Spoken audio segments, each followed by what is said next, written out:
The grunge revolution starts percolating in Seattle. You could just feel days of rain in the music. It was this whole lifestyle. Oh, they all wear plaid. Sub Pop, a small local record label, launches this new sound. Sub Pop's unbelievable influence. That was the beginning of the decade. You corporate America, we're going to take control of our own culture. Legends are born. Nirvana borrowed $600 and we made the Bleach album. But success Kurt was on fire, audience going crazy. comes with a price. It's better to burn out than to fade away. Times had changed. They felt things should be going in another direction. This isn't really in any of the history books.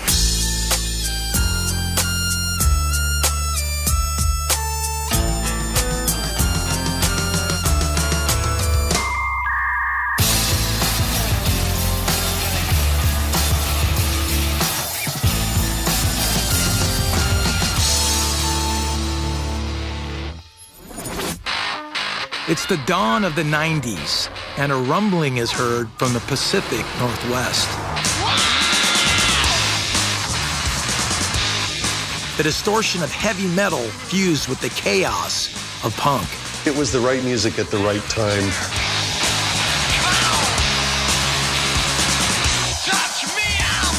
This angsty new Seattle sound is called grunge. And it'll come to dominate the decade's Billboard charts around the globe. It's not even so much a sound as it really is an attitude. It really did express this kind of inner torment, and it was fun.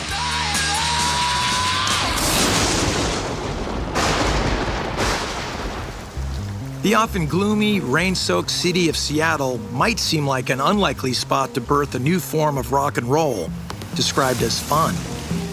With all this rainfall, you can see the evidence of what appears to be a fresh slide there. I remember one time in the 90s, it rained every day for 3 months. Actually, I think it was a bit over 3 months because it made the news.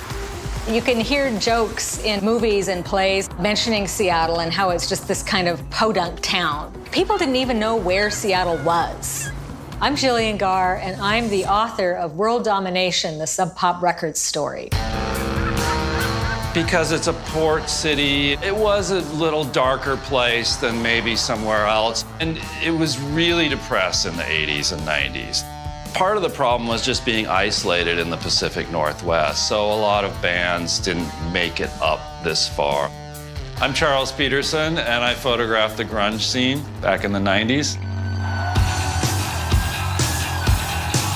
But it's exactly this sense of isolation and despair that inspires a new sound, emerging from bands playing Seattle's dive bars and small music venues.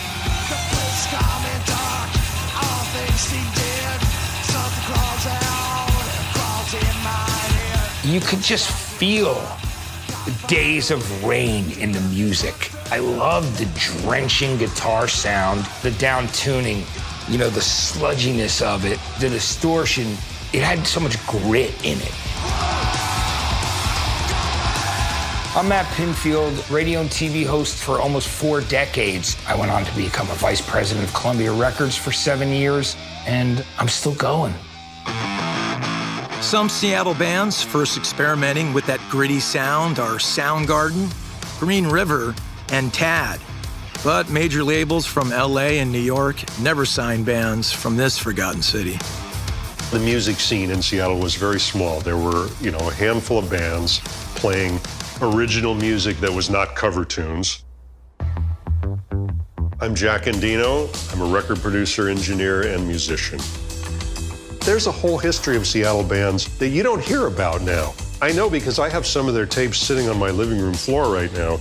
The bands came and went at a time when there was nobody to put out a record. Maybe they managed to come up with the money to put out a 7-inch and that was it. You know, we were in our early 20s and we had our little day jobs and rent was maybe $300 a month. If somebody wanted to hear our music, well, the only way to do that was to scrape together enough money and pull up your sleeves and put this thing out. And that's the spirit of DIY. Nobody was doing it for the money, at least initially. They were doing it for the love of the music itself because there was no money, you know? There just wasn't. This do-it-yourself ethos is fundamental to the birth of the Seattle sound and leads to the creation of Sub Pop Records. Sub Pop's unbelievable influence. That was the beginning of the decade. I was fortunate enough to kind of come of age during the punk rock new wave era of the late 70s. I was discovering indie singles by Devo from Akron or the B-52s from Athens. I am Bruce Pavitt, and along with Jonathan Poneman, I'm the founder of Sub Pop Records. As a young person, 18, 19, I realized that you didn't have to live in New York or LA to put out your own music. The more I started thinking about the importance of DIY culture, the more passionate I got about it. The idea of saying, you corporate America, we're going to take control of our own culture. So that was deeply inspiring. The name Sub Pop comes from Pavitt's time working as a DJ down in Olympia, Washington, at his college radio station, KOAS. I had a radio show called Subterranean Pop. I turned that into a fanzine called Subterranean Pop, which was abbreviated to Sub Pop. And then I moved up to Seattle to try and find some work. In Seattle, Pavitt finds a day job duplicating tapes at Muzak, the famous elevator music company. And in his spare time, he releases his first vinyl compilation. I released Sub Pop 100. It was bands from around the country, Sonic Youth from New York, the U-Men from Seattle. It sold about 5,000 copies, which at the time was like having a gold record in the indie punk world. I was living in an apartment. College radio stations could call my answering machine and I'd ship out records. After I'd released Sub Pop 100, I decided to focus on Seattle. The live music scene was going off. Every musician would check out all the other local bands, so it was a very vibrant, creative community. The vibe was really people blowing off steam, jumping off PA speakers because they were really drunk. Mostly on beer, but also notoriously heroin. A lot of the bands were listening to punk and art punk, bands like Sonic Youth, for example. But what distinguishes us is we also listen to Black Sabbath and Aerosmith. There was a sound that was coming together. Pavitt's next move is setting his sights on the most enigmatic indie band on the scene, Green River. Green River's live show was amazing. Fronted by Mark Arm, Green River also includes Jeff Ament and guitar player Stone Gossard, who will later become founding members of Pearl Jam, a band that will go on to sell over 30 million records. As Pavitt begins negotiating with Green River to produce their first album, he meets the man who'll become his future business partner. I joined forces with a local promoter and radio DJ, Jonathan Poneman. John Poneman was a promoter. He put on shows. There'd be a building that was, you know, condemned or something like that and have shows there for a little bit. You know, I'm a failed pop musician myself, so, you know, I kind of decided, well, I'm going to play in crummy band after crummy band. I may as well rep some of these bands who might have a chance at doing something. Although I had seen John around and had a lot of respect for him, it was Kim Thile from Soundgarden that kind of brought us together. Kim said, hey, John is interested in putting out our first record. You've already got a label. Why don't you guys just join forces? And at the time, I had not a lot of cash. John had a little bit of cash, so that kind of made the difference. Together, Pavitt and Poneman share a singular vision: to put Seattle's music on vinyl and on the map. To do that, they need help. Jack and Dino did miracles with a very low budget. He recorded the bands live in the studio. They sounded totally raw. They sounded great. Almost the very first clients that I brought into the studio were Green River and Soundgarden. I was doing the damnedest I could with very little gear and very little time and money to make some reasonably decent recordings, but they pretty much let me do my thing. The most I would ever hear from them was, Jack, just make it rock. Along with Jack and Dino, Pavitt and Poneman enlist the help of Charles Peterson, whose photographs become the band's album art. I think there are parallels between the look of my photography and Jack and Dino's production. It's raw but refined at the same time. She had an excellent producer, an excellent photographer, so eventually the buzz and the hype would build. Sub Pop releases Soundgarden's first single, Hunted Down, which they include for free when they send out copies of Green River's Dry as a Bone. We had two great sounding bands in one package. It was really an announcement to the world that a scene was here.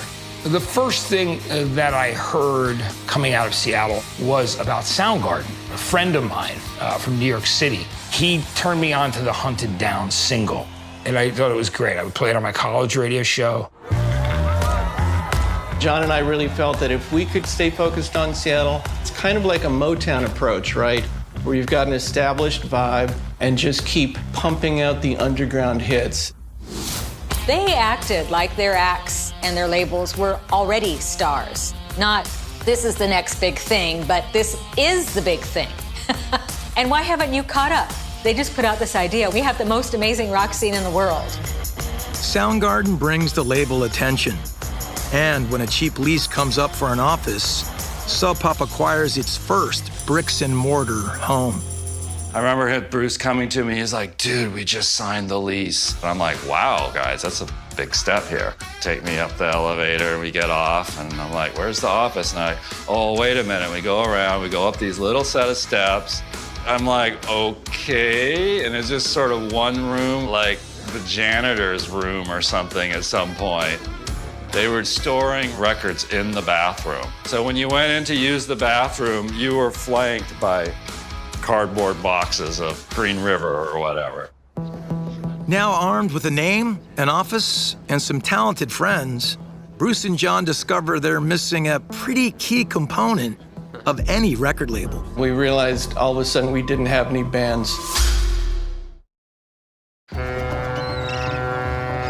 At the start of the 90s, while most of America is riding an economic boom, Seattle is stuck in the 80s economic malaise.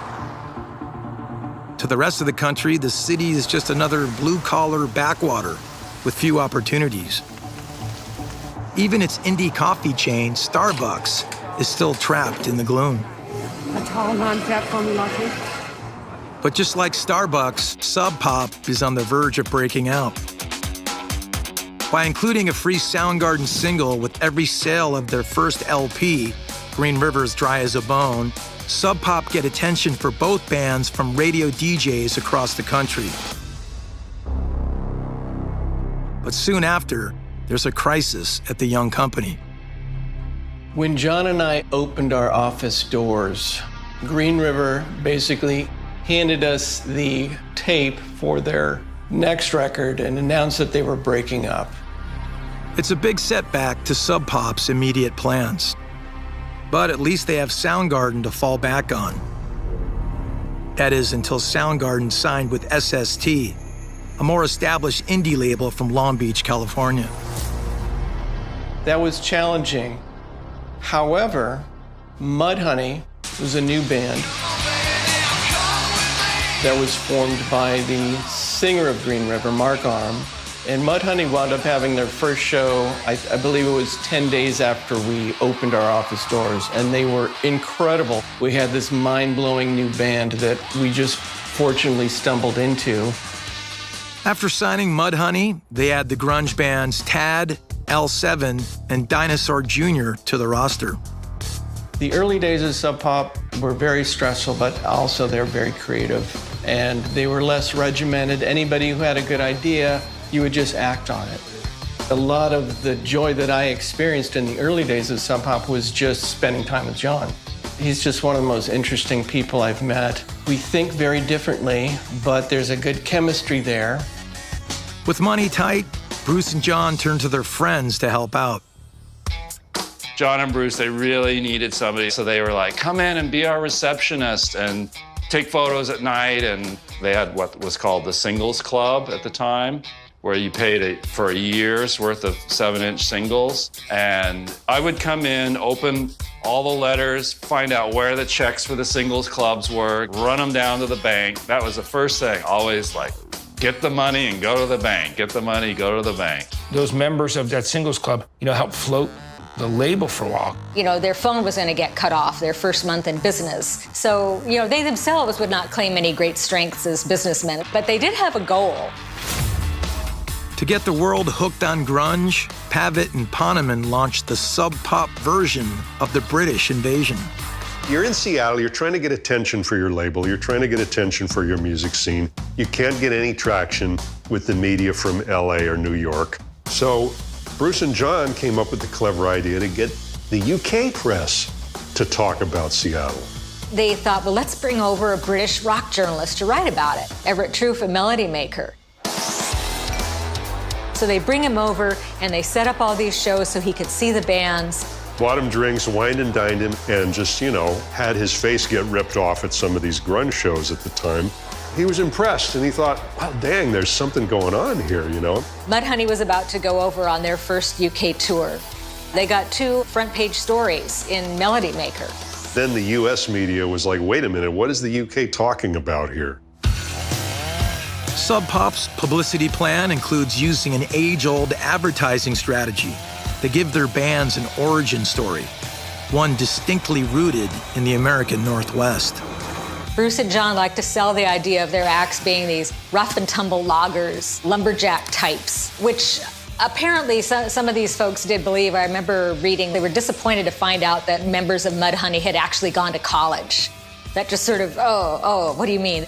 I talked to Kurt Danielson of Tad about that once. Kurt said, we knew they were selling this notion of us as being like this, and on the one hand, we resented it, but on the other hand, we got coverage. It's image, and image is a part of rock and roll, so we'll just go along with it. The marketing of musicians as blue-collar workers helps sell records and gives hopes to other bands living in the remote communities surrounding Seattle. If you think Seattle was sort of dark and depressed in the 90s, Aberdeen, if any place in the Pacific Northwest there's excess rain, it's there.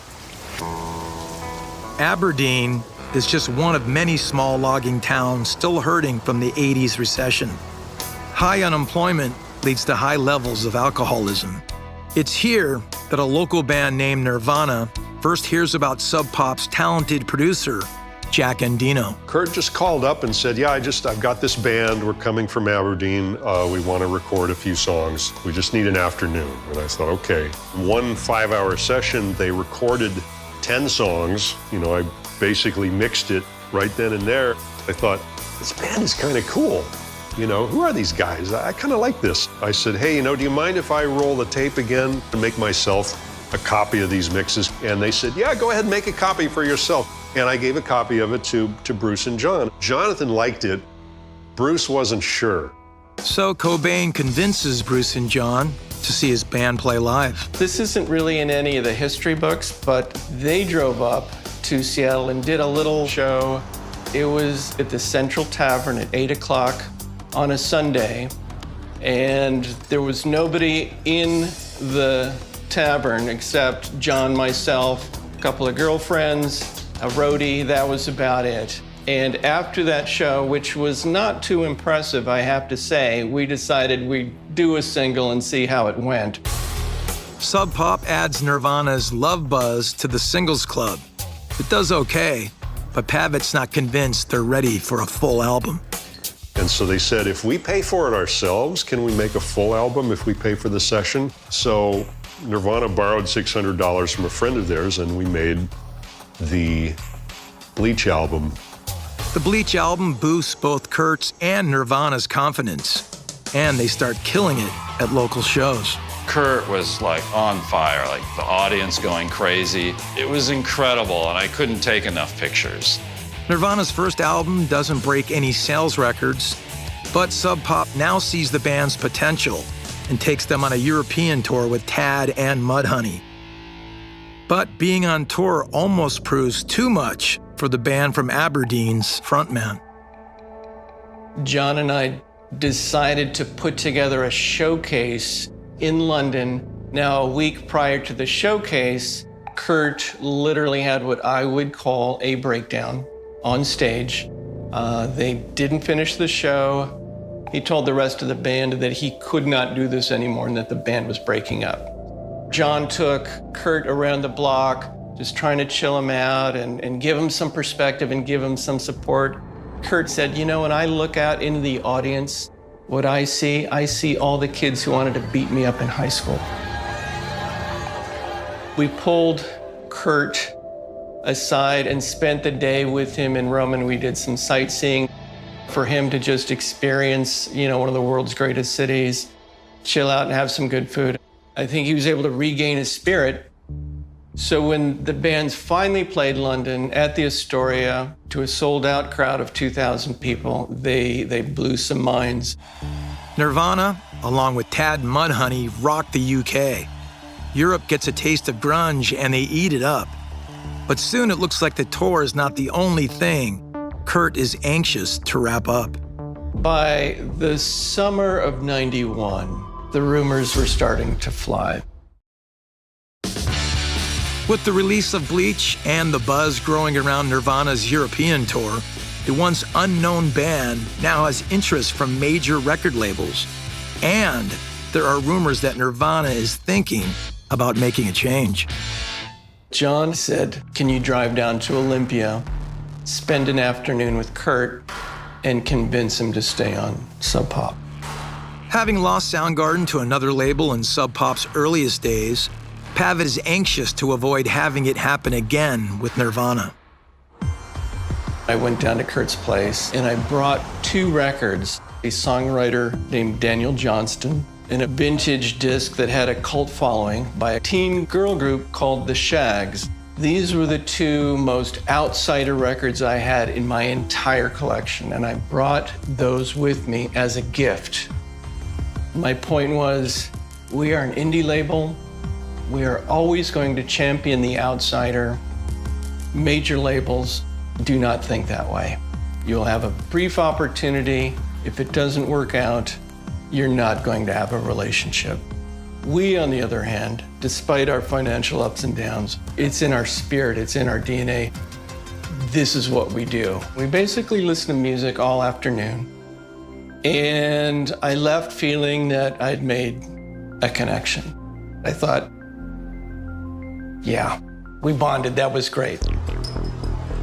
Later, I was told that at that time, Kurt definitely was going to a major, and there was nothing that I could say that was going to change that. The part of him that wanted to be a pop star was starting to come out, and the rest is history. Nirvana leaves Sub Pop for Geffen Records. Only months later, they released their second album, Nevermind. The first single, Smells Like Teen Spirit, goes triple platinum. There were a bunch of different radio programmers and record label people. We were all outside CBGB's for some showcase in New York City. And the whole conversation on the sidewalk was all about this new song. What are the lyrics? What is he saying? We felt that it was a tremor of something that was starting to happen. Major earthquake, a blowtorch.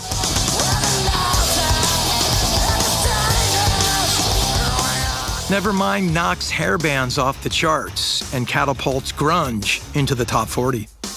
Something happened. They flipped the script and they were the big band, just almost overnight. Another Seattle band is ascending right behind Nirvana. Pearl Jam, whose first album 10 was released a month before Nevermind, helps cement grunge as a new mainstream music genre. Soundgarden, Screaming Trees, Pearl Jam, and Alice in Chains, all winding up on the major label album charts. And then Nirvana, of course, blowing everybody out of the water. Suddenly, the once overlooked city of Seattle is the hottest town in the country. There was definitely a gold rush. All the major record labels in the world were rushing to Seattle. As long as you had a name that was like 2 distinct nouns and you shoved them together, the record labels were looking for it. Grunge is A, a Marine Corps private, B, a new breakfast cereal, C, none of the above. If you answered none of the above, you're right. What they are forms of alternative music. We all could see what was happening. This grunge thing had taken on a life of its own and had become kind of a fad. The grunge phenomenon, I had mixed feelings about it. On the one hand, I was slightly amused that it had taken off. You know, Marc Jacobs' runway show and the movie Singles. It was kind of amusing. The desperation of the mainstream culture wanting to figure out what was going on. It was this whole lifestyle, or the presumed lifestyle, that we had up here that was being marketed. Oh yes, they drink microbrews all the time, and oh, they all wear plaid. It was fascinating watching this phenomenon develop from the ground up. The New York Times called my business partner, Jonathan Poneman, to share some in-the-know grunge slang, and he was smart enough to allow our receptionist, Megan Jasper, to answer that question. And she just spontaneously came up with the craziest stuff. Wax slacks, swinging on the flippity-flop. She later told me I kept getting stranger and stranger, and I just thought at some point they'd realize that this was a joke. And they just kept going with it. To this day, I think it's just one of the most brilliant pranks ever. Anything that becomes remotely successful, they are going to try and make money off of it. I mean, people have been doing that forever. Any kind of pop culture thing kind of cannibalizes itself at some point. Sub Pop's dream of turning the Seattle sound into a global phenomenon comes true. But as the saying goes, be careful what you wish for. Indie bands started to see this phenomenal success. Sub Pop, to our credit, we gave focus to the scene. We let the world know that Seattle was blowing up. And we did our job so well, there was a stampede towards the major label system. Even indie diehards Mudhoney are lured away by one of the corporate giants. But as Sub Pop's roster departs to chase big money, the company's survival is tied to a 10-cent investment it had made years earlier. Typically, indie labels did not have contracts. It was a handshake deal. Once a record became profitable, the profits were split 50-50 with the artist. That's just what you did. However, a few months after we had released Bleach, the bass player, Chris Novoselic, came to my house late at night in a somewhat aggravated state. I was actually kind of nervous because Chris is a big guy, and he seemed very intent on getting a contract. He wanted to be protected. So the next day, John went to the public library and Xeroxed a boilerplate contract, used a little whiteout, massaged it a little bit. I mean, this contract cost us 10 cents to make. That boilerplate contract becomes Sub Pop's financial lifeline by allowing the company to earn a percentage of both Bleach and the highly successful Nevermind. Royalties came in from Nevermind and really helped the label out a lot. While Nirvana's success helps keep the lights on at Sub Pop Records, for Kurt Cobain, it brings only darkness.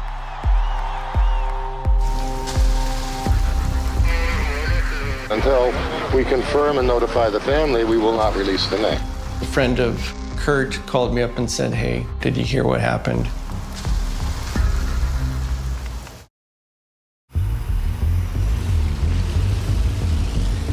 Like so many things in life, drugs work in cycles. 20 years ago, heroin was the rage, and you better believe it's back. This is not a picture, in my view, of a nation winning a drug war. In the 90s, cities across America see the resurrection of the beast, another name for heroin, and Seattle's grunge scene is ground zero. Heroin-related deaths are up across the country, doubling over the past 3 years in Seattle.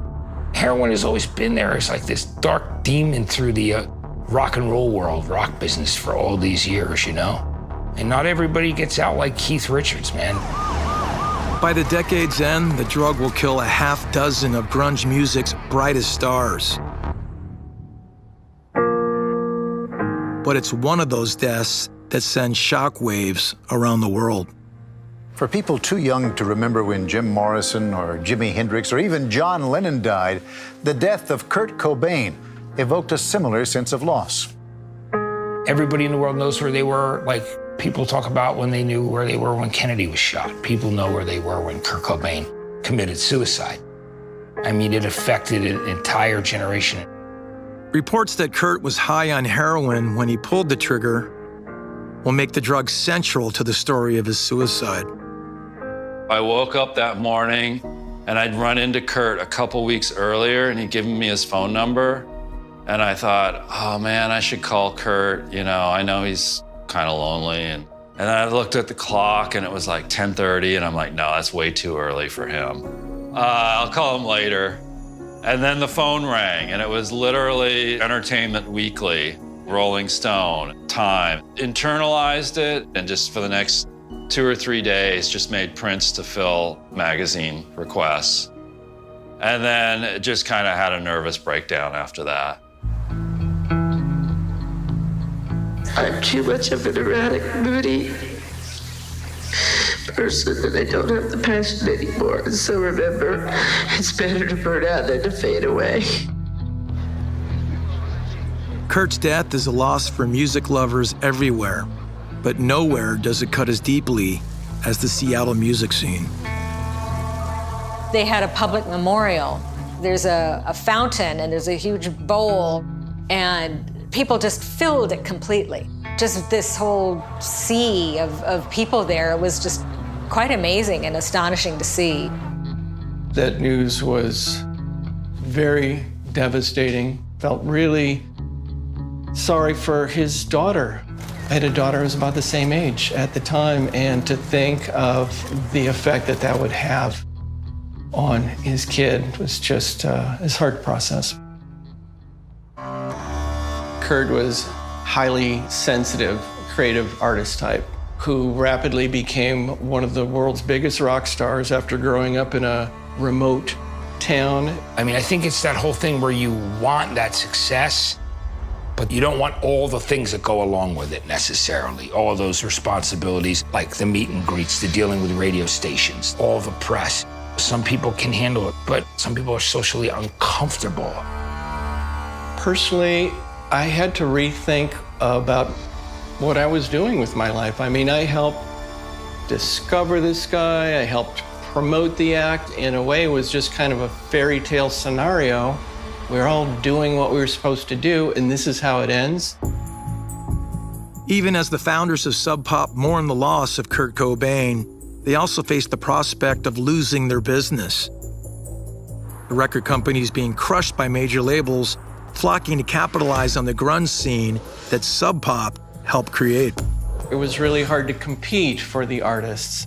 So it was an epic struggle keeping people paid. We had employees, they had mortgages, we had to keep things going. The thing is, you got to remember that Sub Pop had ambitions, but they still didn't have the money to get a band into the mainstream and into the media in a country the size of the United States. So the bands figured this out and knew that if they were going to try and make a career of it, that they needed to somehow affiliate themselves with the real music industry machinery that was established. Unable to attract new talent, the little indie label that could starts running out of steam. To avoid derailing completely, they do something that would have once seemed inconceivable. They sell out.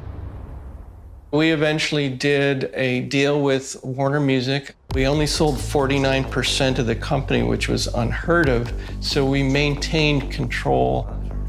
But even with the new backing of a major label, Sub Pop struggles to reinvent itself. Once Sub Pop hooked up with Warner's, they had more money to work with. They were just blowing it again. They poured too much money into acts that didn't pay off. It was like a classic trap of what would the majors do? They would sign this band for $250,000. Like, what the f are we doing? So that was dumb. When things get so big, we tend to lose control of it. There's that many more cooks in the kitchen. and you want the money for what you've done and be compensated for all the hard work. And at the same time, it loses its original manifesto, its reason for being. Soon after signing with Warner, the Sub Pop founders will be forced to make an agonizing decision. You can't just abandon your baby. It's the middle of the decade, and grunge is now mainstream. Seattle's once vibrant indie scene is anything but independent. Even the owners of Sub Pop have been forced to partner with mega label Warner Music. But the marriage is troubled almost from the start. For me, coming out of the indie culture, once you shift from hiring friends who are smart and creative to let's look at resumes from people who worked in corporate environments because we need to grow up. We need people who have relationships with MTV. It's a different vibe, if you will. And this is something that has killed creative organizations over and over again when accountants buy creative organizations and then start telling people what to do. The tension is fracturing the bond between Pavitt and Poneman. Their personal differences that they once celebrated now drive a wedge between them. I think Bruce was possibly making as many mistakes or bad decisions as John was at the time. And there just was a lot of misunderstandings. Like a vinyl record, there are now two sides at Sub Pop. On one, Bruce and the indie ethos that first launched the label. On the other, John, trying to appease the corporate moneymen that are keeping them afloat. In '97 came what now they call the coup in Sub Pop's history, where some members of the company confronted John with how Sub Pop was being run. They finally present him a letter with their demands. They weren't trying to oust Jonathan by any means, but they felt things should be going in another direction and these people should be hired and perhaps others should be let go. Jonathan took it as too much of a challenge to his authority, and he felt he was being undermined. And his response was to fire the four that had written the letter. I was very upset when John fired some employees who I personally felt were actually the most valuable employees in the company. And in fact, I was so upset, I didn't just leave Sub Pop, I moved from Seattle to a remote island. I just took a hard left turn and left the biz. It made two guys that I think are so amazing be at odds with each other. And there was friction and, and they didn't speak for a very long time. Even though Bruce and John are somewhat equal, Bruce was the figurehead. I mean, he was the weird bald guy with the occasional Castro beard, and he represented Sub Pop. And so for him to give it all up and leave was, that shocked everybody. I mean, this is your baby. Like, why you can't just abandon your baby, but I guess you can. After the coup and Bruce being angry at how things went down, Bruce and John, they didn't communicate except through their attorneys. Bruce sold his shares in the company, which now he has no attachment anymore. He described it as being like settling a divorce. I would say the middle of the 90s, guitars even kind of went out of favor for a while. After Kurt died, people sort of got a little wake-up call and just kind of said, is there some other music we could listen to? I called it the big grunge hangover because I could tell that, this thing had blown up and now everybody was like, it's like they wake up the next morning with a headache and go, oh, what was all that about? But music, like nature, abhors a vacuum. And what fills the one left by grunge?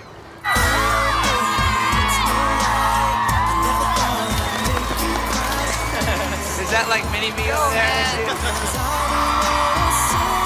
Things changed a lot at the end of the 90s. The boy bands really took a hold on popular culture. Backstreet Boys in Sync, 98 Degrees. Mid-90s boy bands are factory-produced by label executives, and the performers rarely, if ever, write their own songs or play any instruments. The days of rain-inspired angst music of the Seattle sound is replaced by blue skies and bubblegum. Things have changed in a big way, and they do. Everything's so cyclical in music and the way things go. With most of the world moving on from grunge, many see the indie label who helped launch it as both corporate and irrelevant.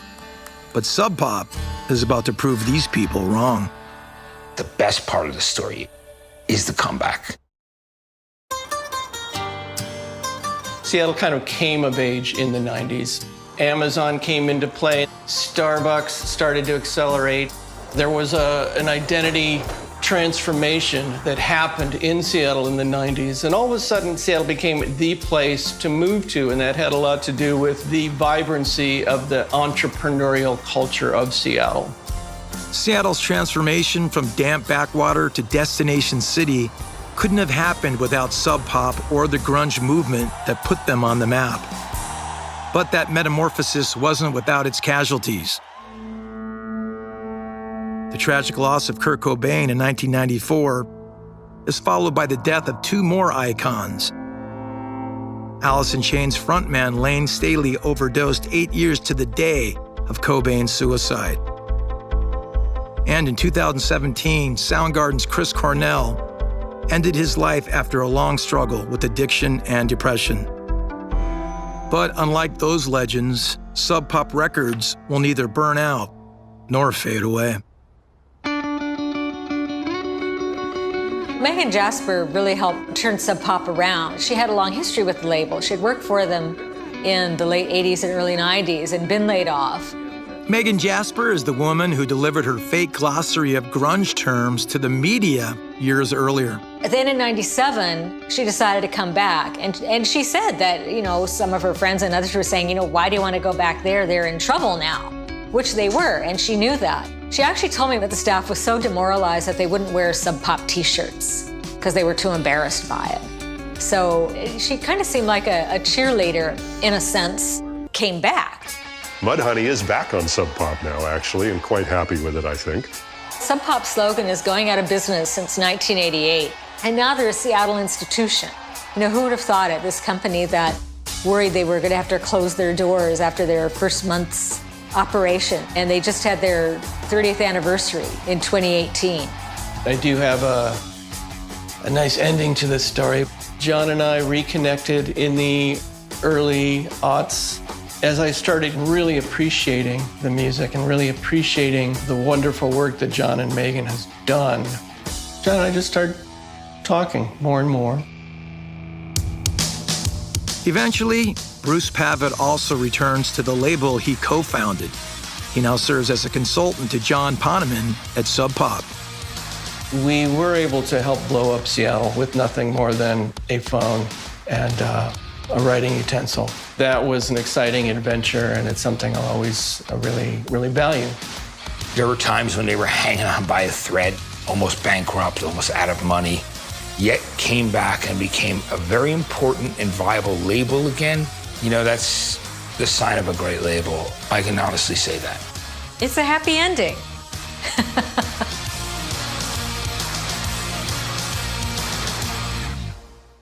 Door of the flat to find Rodney and Cassandra waiting, still dressed as a gladiator and a policewoman. What happened? Rodney asked, his voice small. What happened? Del exploded. What happened is that you're a dipstick, Rodney. That's what happened. Everyone knows that Ravel makes shoes. It was a trick question, and you fell for it. Shoes? Rodney stammered. Ravel wrote Bolero. I don't care if he wrote the Bible. He makes shoes in the Peckham High Street. You lost us 50 grand. The argument raged until the phone rang again. It was the producer of Gold Rush. Hello. Yes, this is Derek Trotter. What? No. Really. Del turned to the room, his eyes wide. There's been a mistake. The producer says it was Ravel. Segovia was just the guitarist who performed it or something. They've checked the facts. I can have the 50,000 pounds and come back on the show next week. The room erupted. Rodney cheered. Raquel cried. Even Cassandra hugged her prisoner. See, Del shouted, his voice reaching a crescendo of triumph. I knew I was right. I knew the Trotters were back. He grabbed the phone again. Yeah. Well, I tell you what we're going to do. Give all the money to charity. Yeah. And if you phone here once again, I'm going to come down there and kick your arse into shredded duck. He slammed the phone down. Del, Rodney screamed. What did you do that for?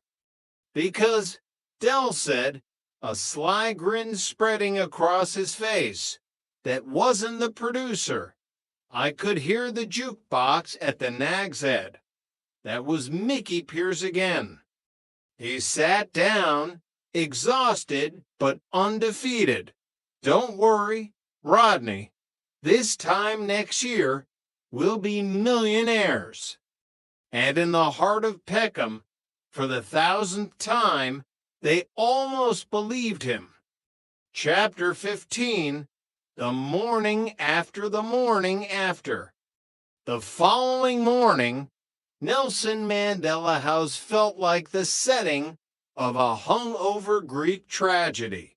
The adrenaline of the gold rush debacle had dissipated, leaving only the cold reality of the Inland Revenue's interest rates and the lingering smell of Raquel's burnt toast.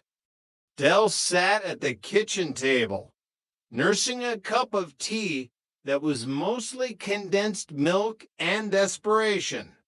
He was staring at a pile of bills as if he could intimidate them into paying themselves. Rodney, Del barked as his brother shuffled into the kitchen, looking like a man who had spent the night sleeping in a tumble dryer. Where's the inventory for the new stock? Rodney groaned, rubbing his eyes.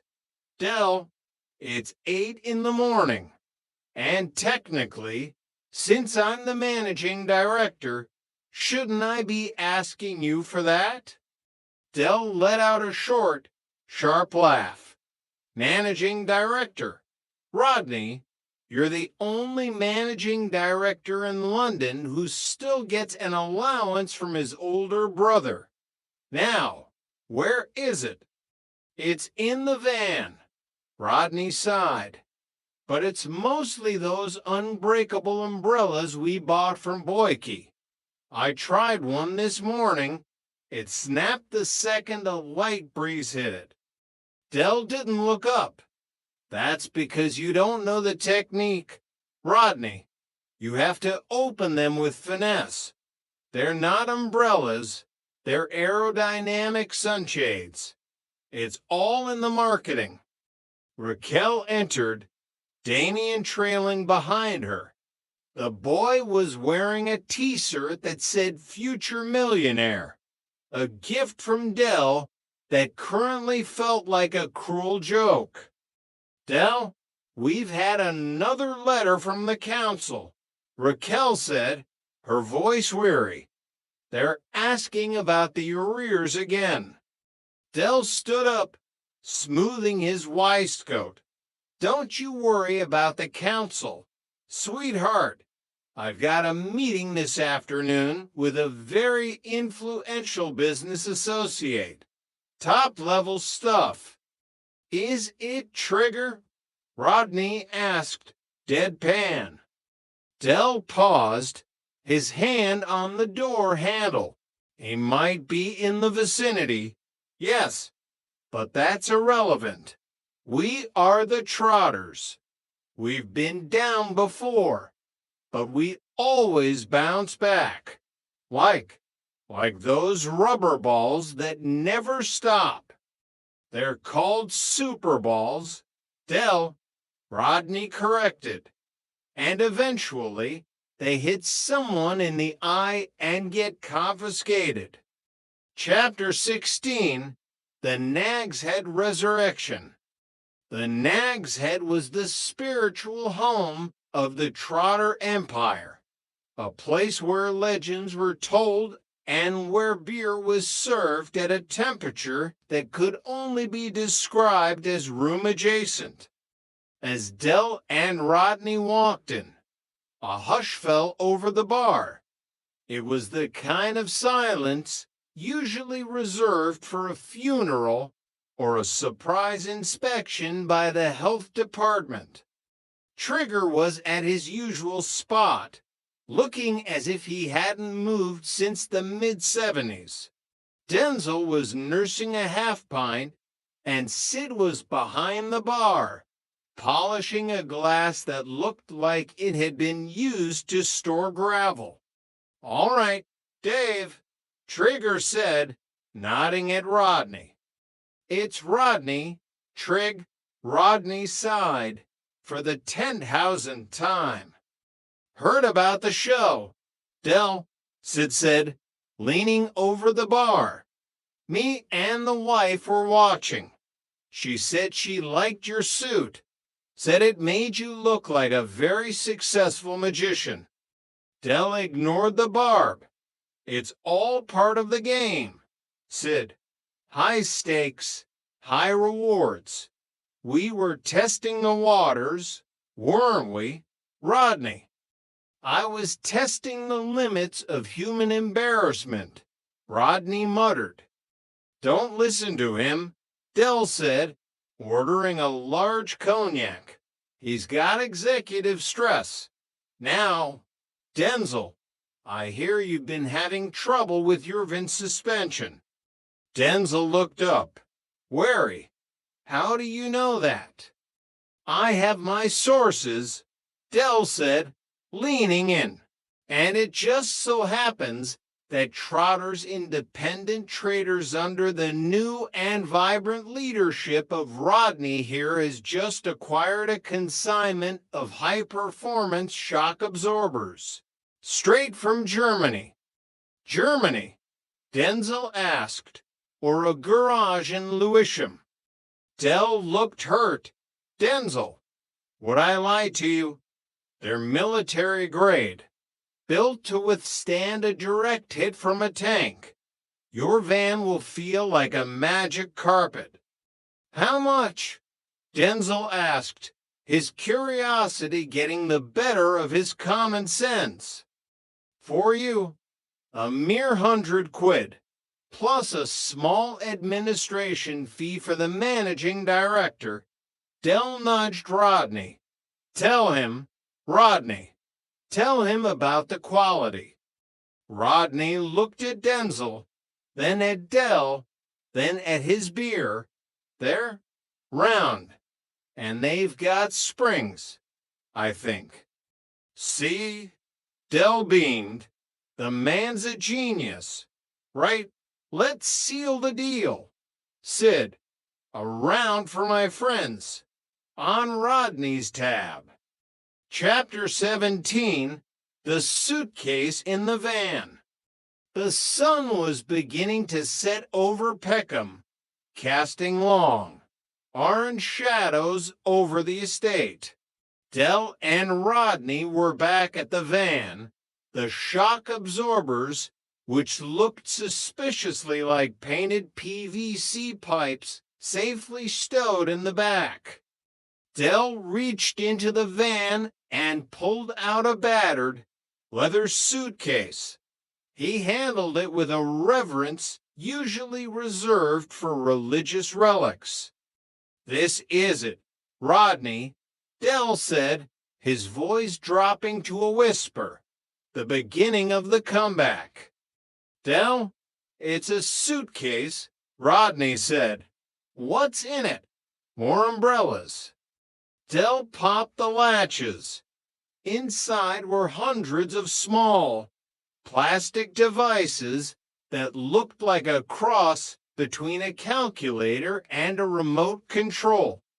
"Electronic personal organizers," Dell announced, "The future of business, Rodney. Every man in London is going to want one. It's got a clock, a calendar, and a button that makes a beeping noise. Dell, everyone has these on their phones now." Rodney said, holding one up. "It's 2002. This technology is practically prehistoric." Dell shook his head, a look of pity on his face. "That's where you're wrong, Rodney. People miss the tactile experience. They want something they can hold, something with weight. These are vintage tech. It's the latest trend. I'm telling you, by this time next year." Rodney cut him off. "We'll be millionaires. I know. Dell, I know." They stood there for a moment, two brothers in a three-wheeled van, surrounded by the debris of 100 failed schemes and the flickering hope of 1,000 more. "I'll fetch the suitcase from the van," Dell repeated, a small smile playing on his lips. "Because where it all comes from is a mystery, Rodney. But as long as we're together, we're the bestest." Rodney looked at the suitcase, then at his brother. He let out a long, slow breath and climbed into the passenger seat. "All right, Dell, drive on. But if we pass a skip, those shock absorbers are going in it." "Deal." Dell laughed, turning the key. The engine coughed, spluttered, and finally roared into life. Next stop, Paris. Or maybe just the car boot sail in Sidcup. Mange tout, Rodney. Mange tout. Chapter 18, The Market's Cold Shoulder. Monday morning in Peckham Market was a sensory assault. The air was a thick soup of diesel fumes, frying onions from a nearby burger van, and the desperate cries of stallholders trying to offload items that had clearly fallen off the back of a very fast-moving truck. Rodney stood behind a makeshift table, shivering in a thin coat. He was holding one of the electronic personal organizers. He looked about as comfortable as a penguin in a sauna. "Go on, Rodney. Give Em the patter," Dell urged from the safety of a nearby tea stall. "Don't just stand there like a Statue of Liberty with a hangover. Sell the dream." Rodney cleared his throat. Step up, everyone. Organize your life with this plastic thing. It has a clock, and it beeps." A woman in a tracksuit stopped and looked at the device. "Does it have a camera?" "No," Rodney said honestly. "Does it have the internet?" "No." "What does it do then?" "Well," Rodney struggled, "if you forget what day it is, you can press this button and it will tell you, provided you've set the date correctly, which is quite a complex process, to be honest." The woman walked away. Shaking her head, Dell stormed over, his face redder than a ripe tomato. "Rodney, what are you doing? You're not selling a funeral, you're selling the future. Look, watch the master." Dell grabbed an organizer and held it aloft. "Ladies and gentlemen, listen to me. Are you tired of carrying around heavy books? Are you tired of losing your place in your diary? Introducing the Trotter 2000. It's used by astronauts. It's used by international spies, It's so secret that even the government doesn't want you to have won. A small crowd gathered. Dell's eyes sparkled. It's got a high-definition liquid crystal display. It's got a built-in alarm system to warn you of approaching birthdays. And for today only. Because my brother here has just been made managing director and he's feeling generous, you can have it for a tenner. A tenner. A man shouted. I can get a real one for a $5 down at the pound shop. Ah, but does the pound shop one come with a lifetime guarantee from Trotter's Independent Traders? Dell shot back. And does it have the emergency beep function? I think not. The crowd began to disperse. Rodney sighed. Dell, it's no use. People aren't stupid. They know a piece of junk when they see one. Junk, Dell whispered, horrified.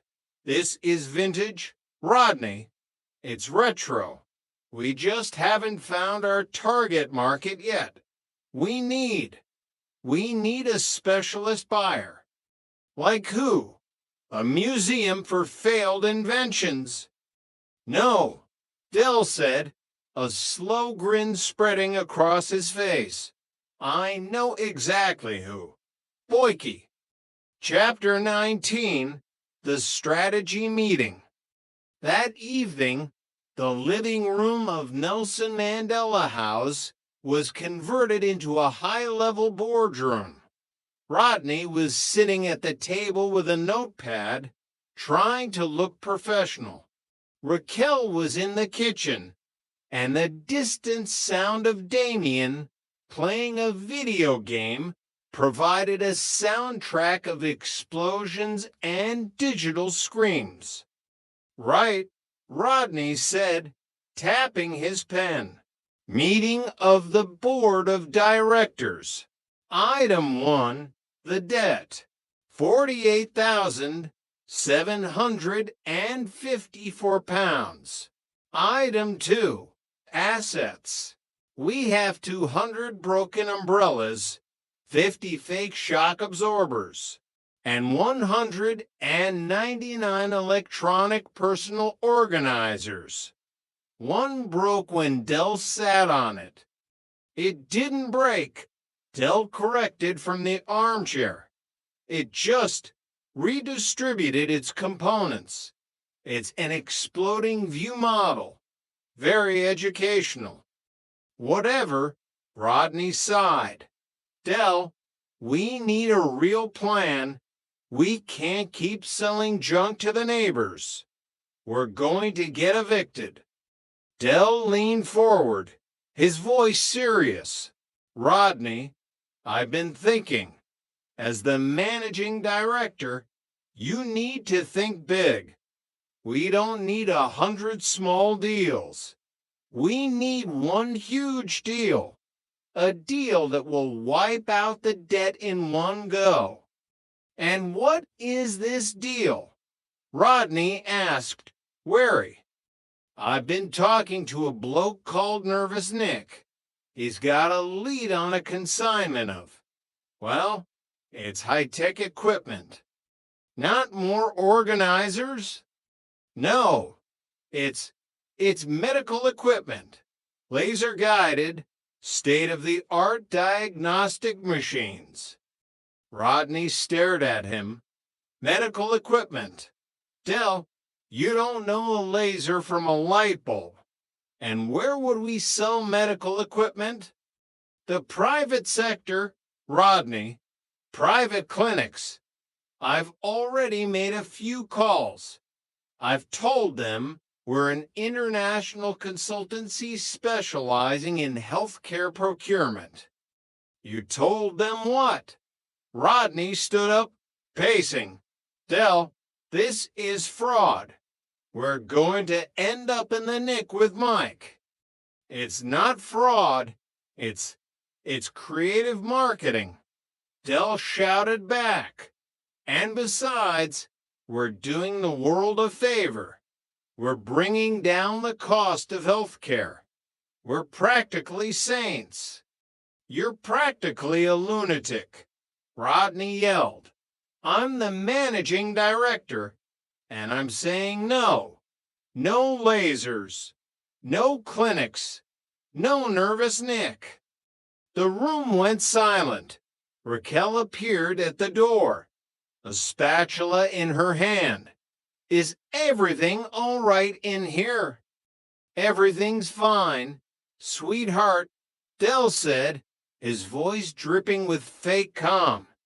Rodney's just having a bit of executive stress. He'll be fine once he's had his tea. Rodney slumped back into his chair. I can't do this, Dell. I'm not a businessman. I'm just Rodney. Dell walked over and put a hand on his brother's shoulder. No, you're not just Rodney. You're a trotter. And trotters never give up. We'll find a way. Prove. Kushti. Chapter 20. The Ghost of Millionaires Past. Later that night, when the rest of the flat was asleep, Dell stood on the balcony, looking out over the flickering lights of Peckham. The wind was cold, but he didn't feel it. He was thinking about the yacht. He was thinking about the taste of the expensive cognac and the feeling of the sun on his face in Barbados. He missed it. He missed the respect. He missed the way people looked at him when he had money in his pocket. Now, they just looked at him with pity, or worse, they didn't look at him at all. If only Mom could see us now, he whispered to the night. He remembered the promise he'd made to her on her deathbed. He'd promised to look after Rodney. He'd promised to make something of themselves. And for a while, he'd done it. He'd reached the summit, but the fall had been long and hard. He reached into his pocket and pulled out the 1-pound coin from the Gold Rush show. He flipped it in the air and caught it. Heads, we're back in the money, he muttered. Tails. Well, tails, we just try harder. He looked at the coin. It was tails. Dell smiled. That's my boy. Always playing hard to get. He turned back into the flat, his mind already spinning with new ideas, new angles, new ways to turn the world in his favor. Because Derek Trotter wasn't just a salesman. He was a survivor. And as long as there was a deal to be made, a story to be told, and a brother to argue with, he was exactly where he belonged. Good night, Peckham, he said, closing the balcony door. Sleep well, because tomorrow the Phoenix is going to do some shopping. Chapter 21, Meeting Nervous Nick. The rendezvous point was a derelict garage in a part of Bermondsey that even the rats avoided. The air smelled of damp cardboard and secrets. Dell adjusted his camel hair coat, trying to look like a high-level procurement officer rather than a man who had just spent his last tenner on petrol.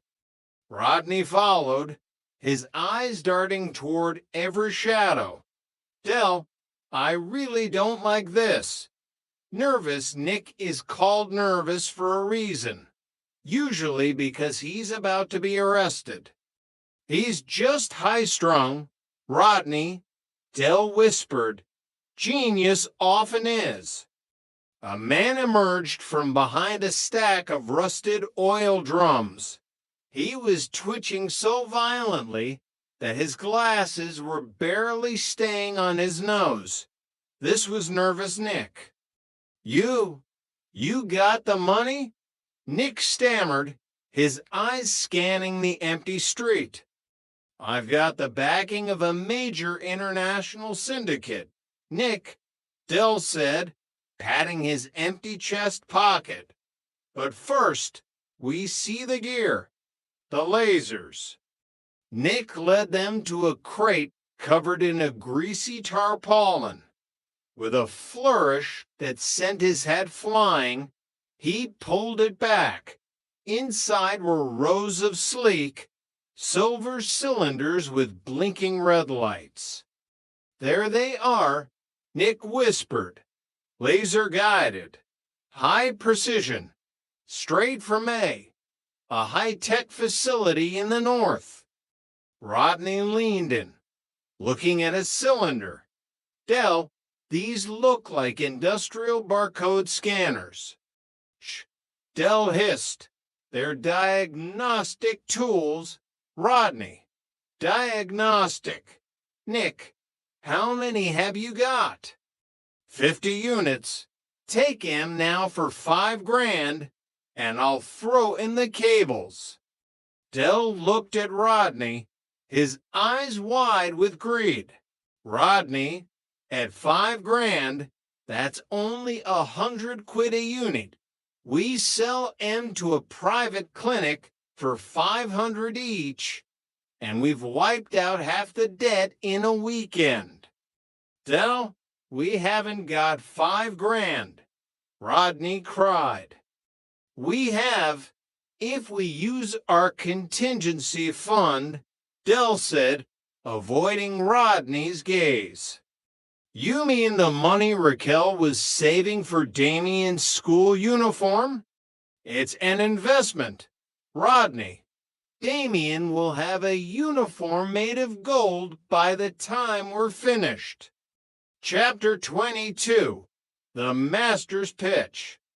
Boyke sat in his garden, a glass of expensive-looking champagne in one hand and a cigar the size of a small tree in the other. He looked at Dell and Rodney as if they were a particularly unconvincing set of garden gnomes.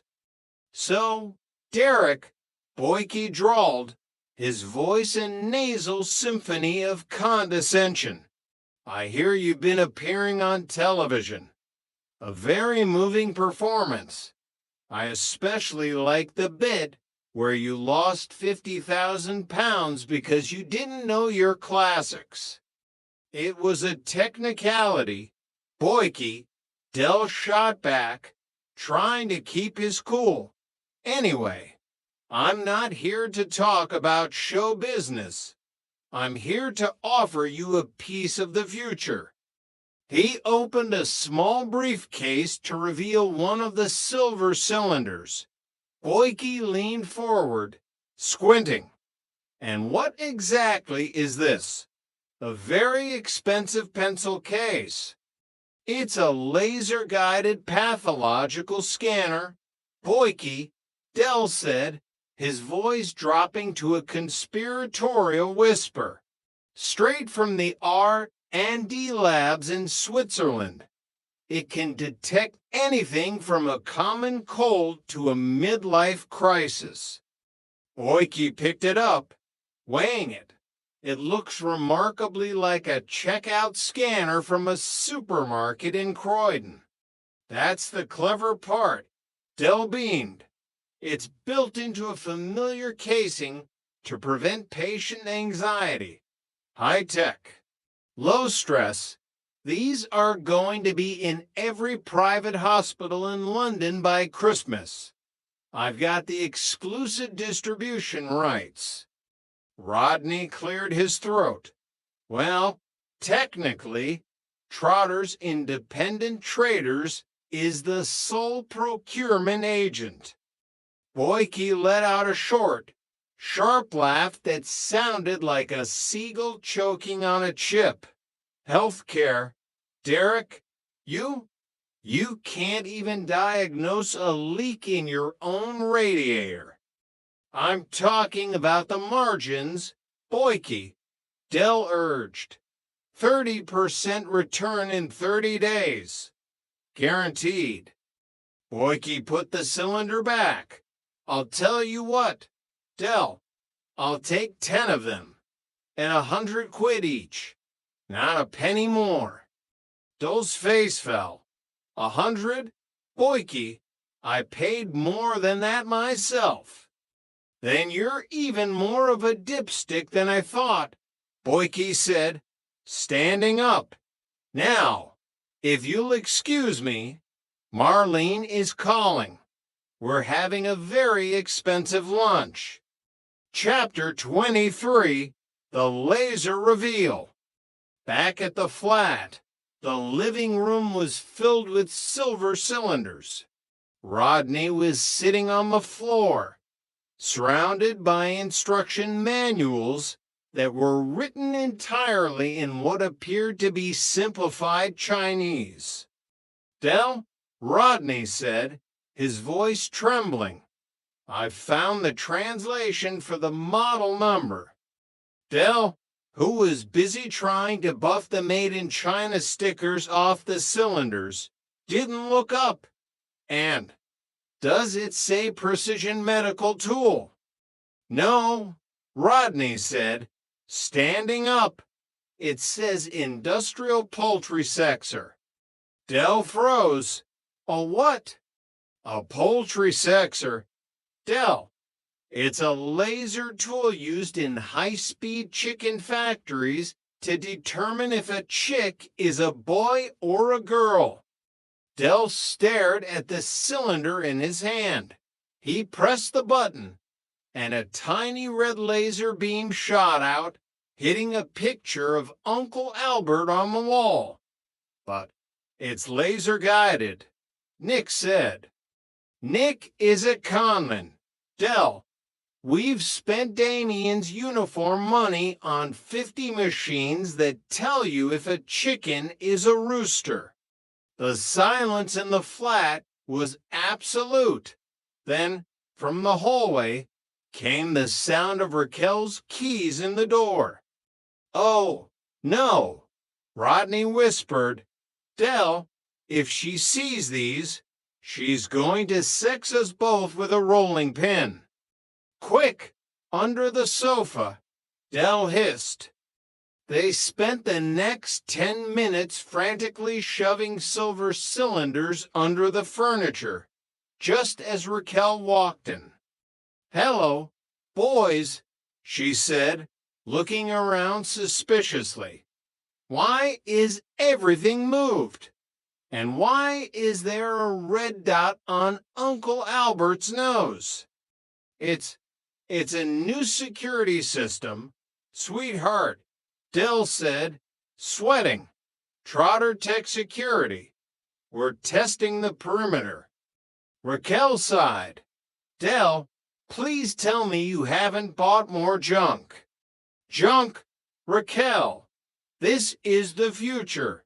Chicken. I mean, security is the future.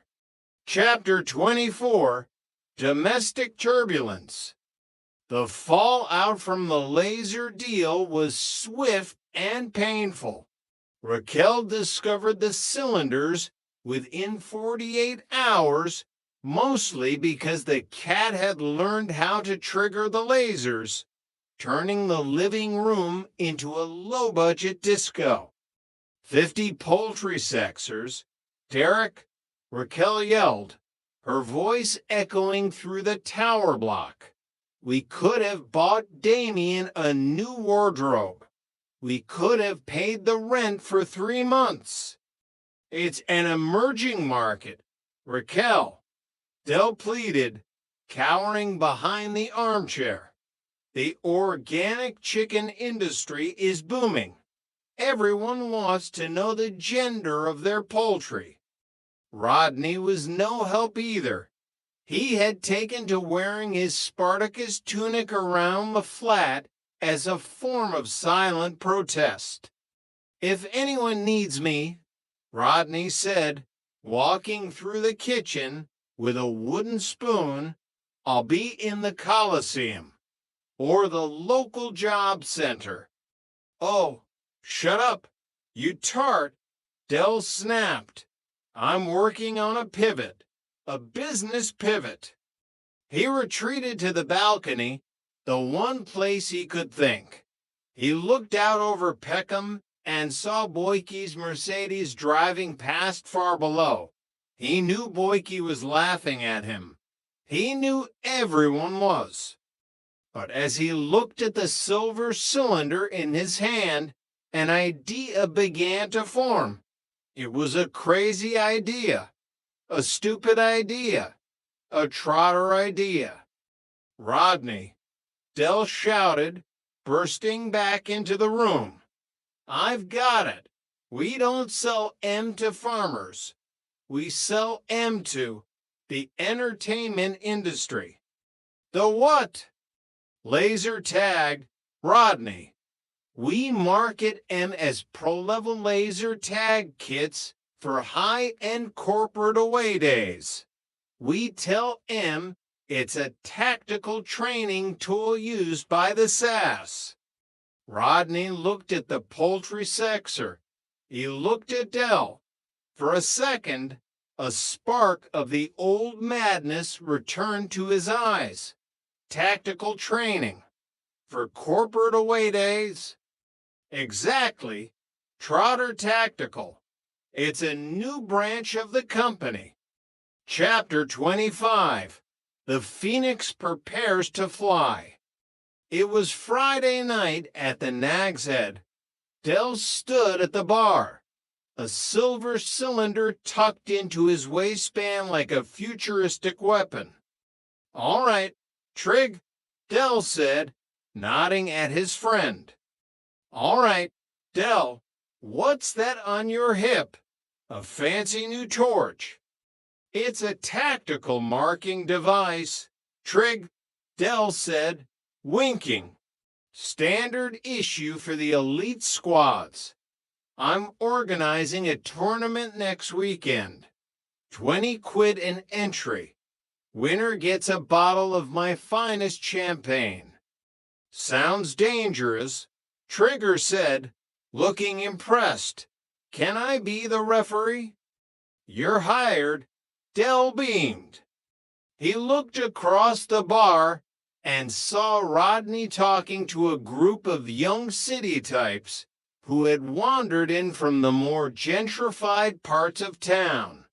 Rodney was gesturing wildly with an electronic personal organizer and a silver cylinder. And the beauty of the Trotter tactical system.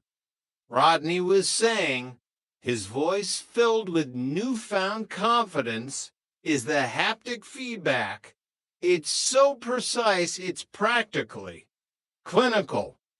Del watched his brother and felt a surge of pride. They were back in the game. They weren't millionaires, yet they weren't even thousandaires, but the wheels were turning. The yellow van was still outside. The debt was still there, and they were still the Trotters. I'll fetch the suitcase from the van, Del whispered to himself, a small, knowing smile on his face. Because in Peckham, the seasons might change and the tides might turn, but a Trotter always has one more card to play. Mange tout, Rodney, Del muttered, raising his glass of cognac. Mange tout. The E&D for now. The Peckham Redemption. A Trotter Odyssey. Chapter 1. The Gray Room of Reality. The office of Justin a Man, whose suit cost more than the Trotters' combined monthly income during their lean years, smelled of the expensive furniture polish and the cold, sterile scent of bureaucracy. Outside the window, the London skyline was draped in a miserable, drizzling shroud of gray, but inside, the fluorescent lights hummed with a predatory energy. Derek Delboy Trotter sat on the edge of a leather chair that felt far too soft for a man who preferred the hard, honest stools of the Nag's Head. He adjusted his tie, smoothed his hair, and tried to summon the ghost of the multimillionaire he had been only months ago. Across from him sat Rodney, looking like a man who had been caught in a storm without an umbrella and had finally given up on trying to stay dry. So, Justin said, clicking a heavy silver pen, "Mr. Trotter, I have the basic details of the business career, the colorful history of Trotter's independent traders, but I'm looking for the soul of the story, your raison d'etre." Dell leaned forward, his eyes twinkling with a desperate, familiar spark. "My what? Oh, the laboratory garni. Yes, quite. It's a French term, isn't it? Very sophisticated." Rodney groaned softly, a sound that started in his toes and ended in a weary exhale. "It means reason for being, Dell, not a garnish." "I knew that, Rodney. I was just testing the boy," Dell snapped, then turned back to Justin with a grin that didn't quite reach his ears. "Well, Justin, where do I start? We were just ordinary blokes, working class heroes, you might say, living the dream in a high-rise in Peckham. And then we found it." Dell's mind drifted back. He could almost smell the dust of the garage where they had found the Harrison Lesser watch. He remembered the silence of the auction house, the way the gavel had sounded like a thunderclap when it hit the block at £6.2 million. For a moment, he wasn't in a bankruptcy hearing. He was on a beach in Barbados, a pina colada in one hand and the world in the other. "We were gonna donate it to the British Museum," Dell lied, his voice softening with practiced nostalgia. "A national treasure, we thought. But then Rodney here, ever the practical one, suggested we flog it. Before you know it, we were divvying up the dosh. £6.5 million. Justin, enough to make the Sultan of Brunei look like he was on the social." He glanced at Rodney, who was staring at his own shoes. The memory of the money was like a phantom limb. They could still feel it, but it wasn't there anymore. "We took care of our own, of course," Dell continued. "Uncle Albert got a nice little drink. Charity, too. We were enormously philanthropic.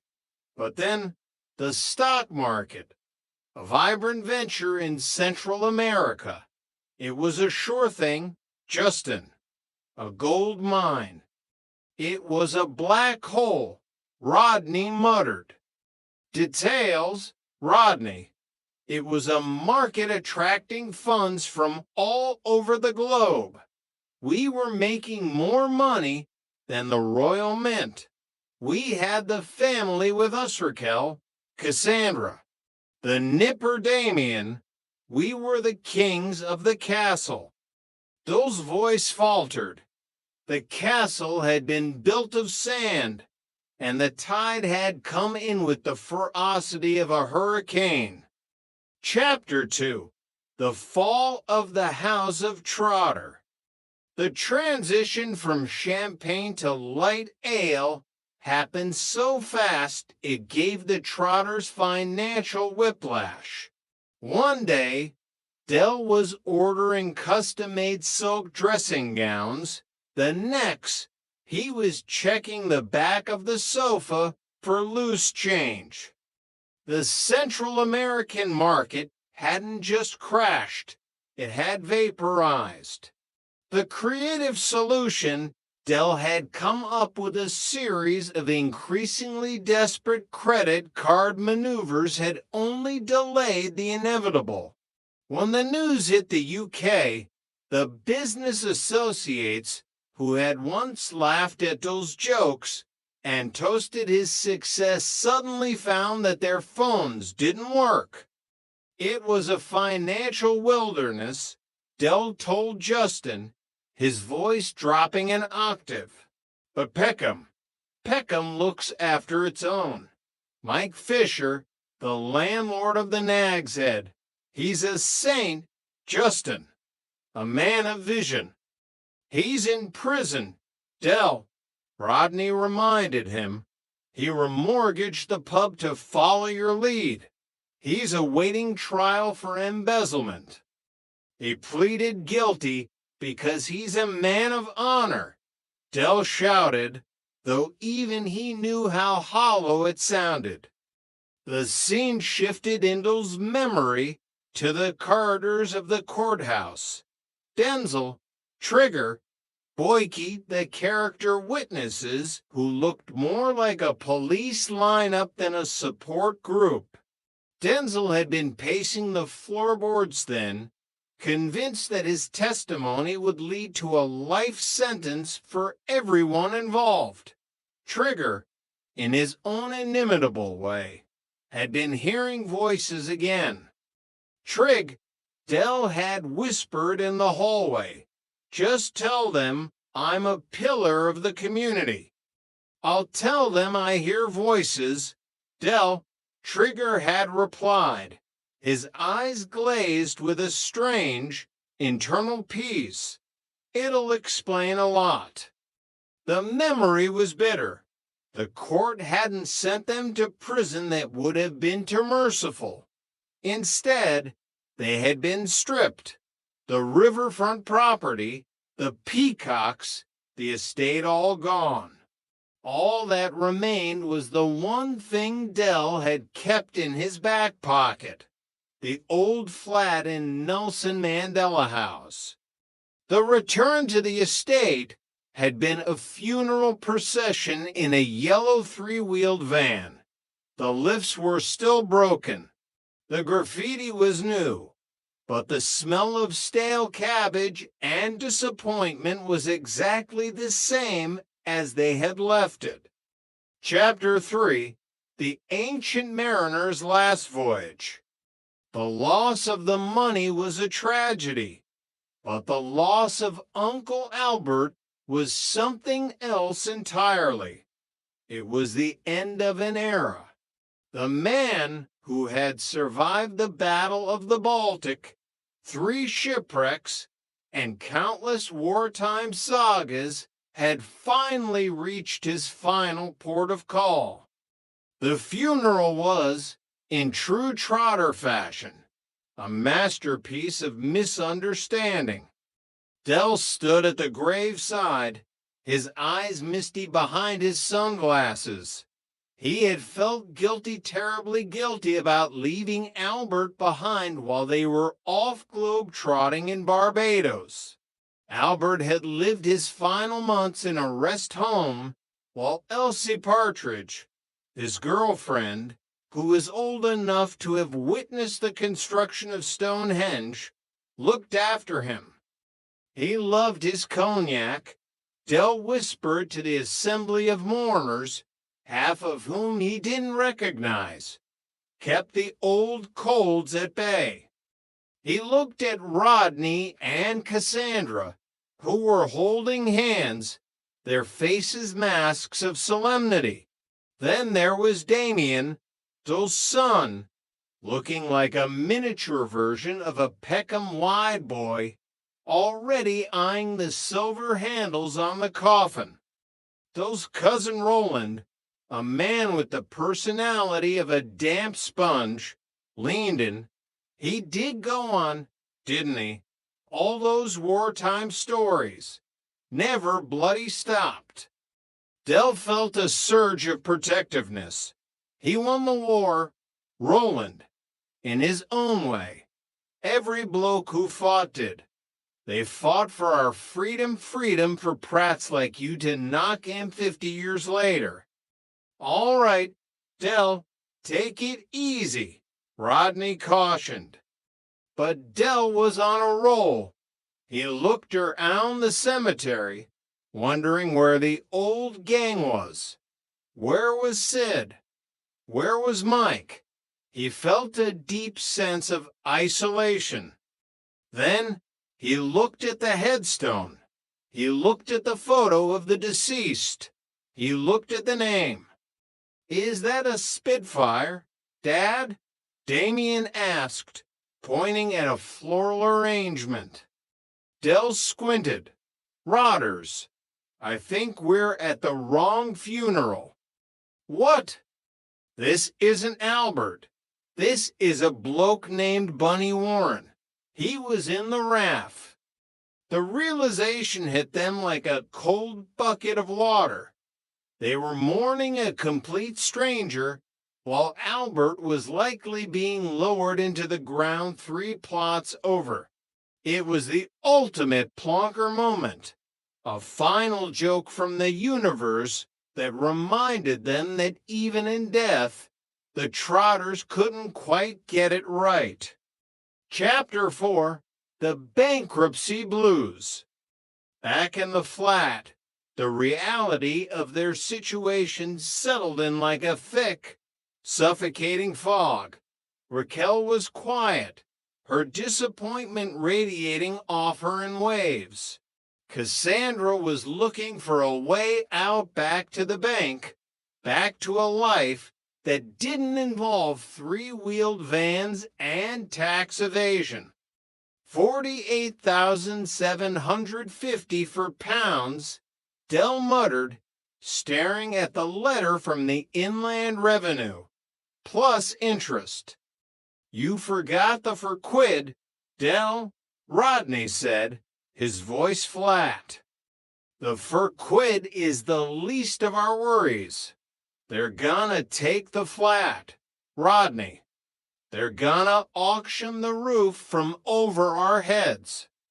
Del paced the small living room, his mind whirring like a rusty engine. He was a trader. He had been trading since he was 12. He could sell sand to the Arabs and ice to the Eskimos. He just needed a hook, a new angle. Trotter's Independent Traders isn't dead, Del declared, pointing a finger at Rodney. IT's just under new management. Del, you're disqualified from running a company. If you so much as buy a pint of milk for business purposes, they'll bang you up. I know. That's why you're the new managing director, Rodney. Rodney froze. The idea of being the boss of the chaotic enterprise that had ruined his life was both terrifying and strangely alluring. He saw a chance to finally have some control, to stop being the brother who keeps the Christmas parties organized. I'll be in charge of sales, purchasing, and finance, Rodney said, trying to sound authoritative. Exactly. And I'll be your consultant, your silent partner, the power behind the throne. For a few days, there was a glimmer of hope. They printed new business cards. Rodney started wearing a suitor on the flat. He even started listening to Mozart to ease his executive stress. But the ghost of their past was always hovering. The Sultan of Brunei didn't call. Mickey Pierce did. Rodney, it's the Sultan. Del had yelled through the door. a cruel prank that had left Rodney fuming. The tension in the house was reaching a breaking point. Cassandra wanted a baby. Rodney wanted a career. Del wanted his dignity back. And then came the game show.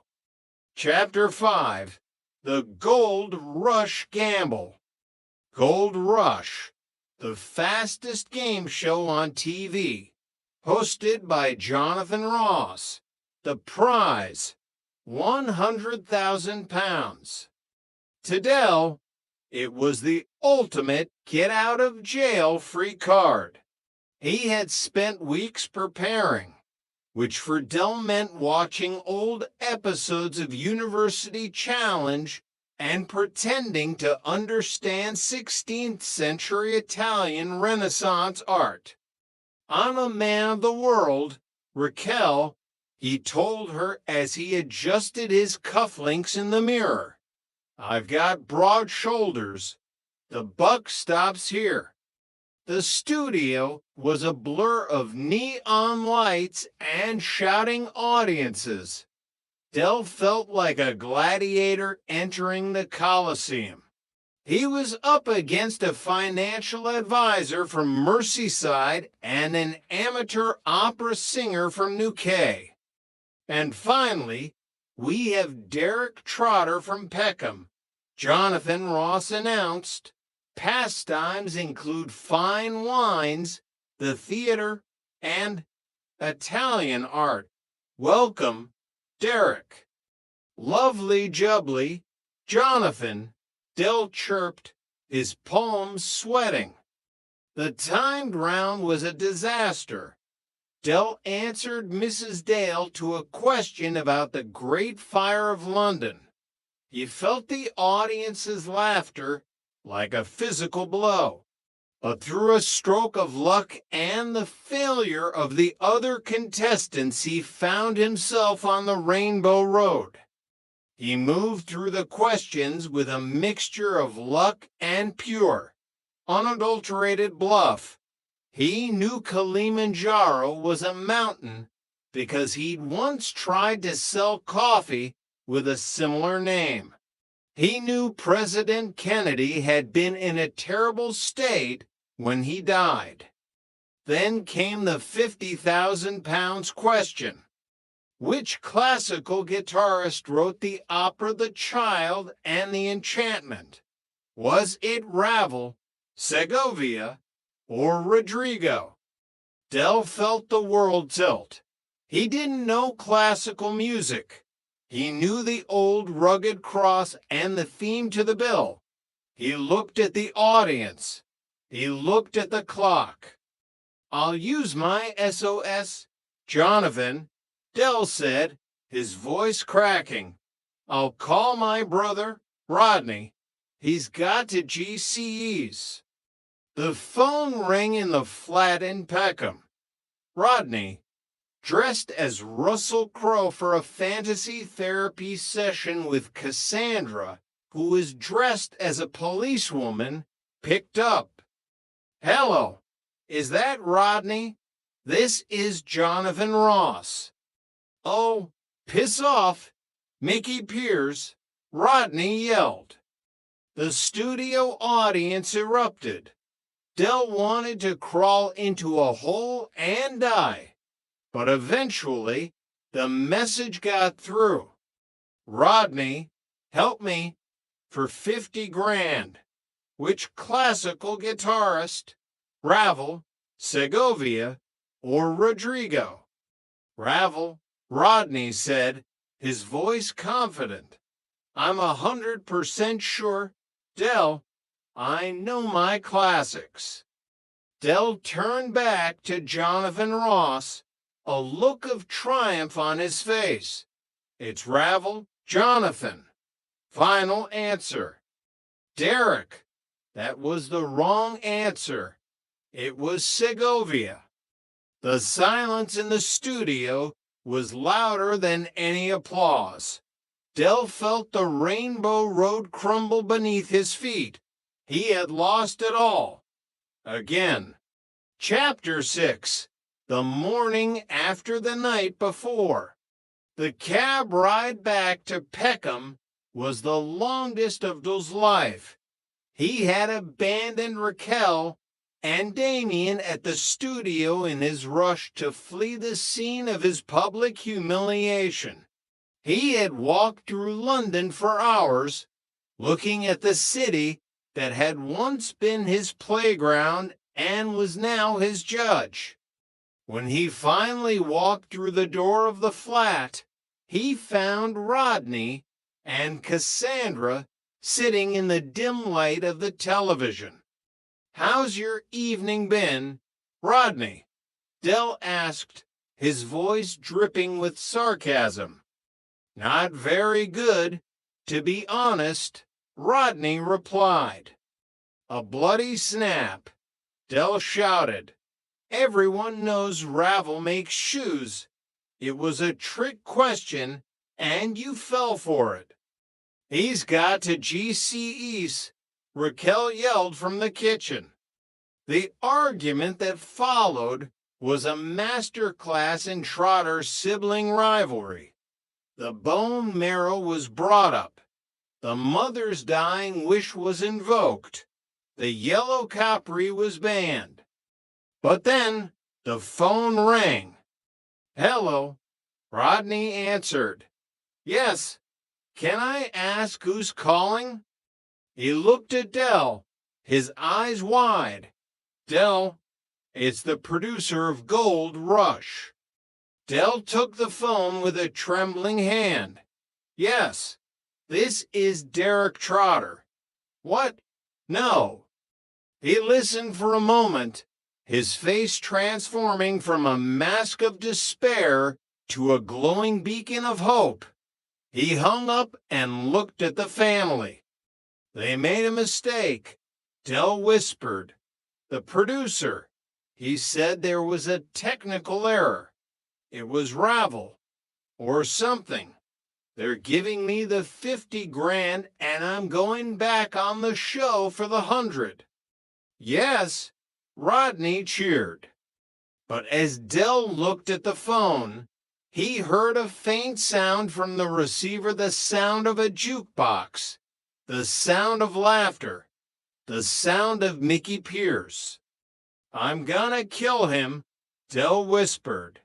"I'm actually gonna kill him."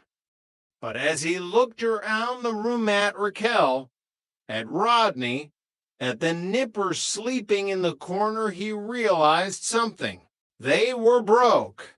They were bankrupt. They were back in the flat. But they were still the Trotters. This time next year, Dell said, a familiar glint returning to his eyes. This time next year, we'll be millionaires. Rodney looked at him, a weary smile tugging at the corner of his mouth. "You're a plonker, Dell, a total plonker." "I know." Rodney, Dell grinned, patting his brother on the shoulder. "But I'm your plonker. Now, let's get down the Nag's Head. I think I know a bloke who's got a consignment of digital watches that only work in the dark.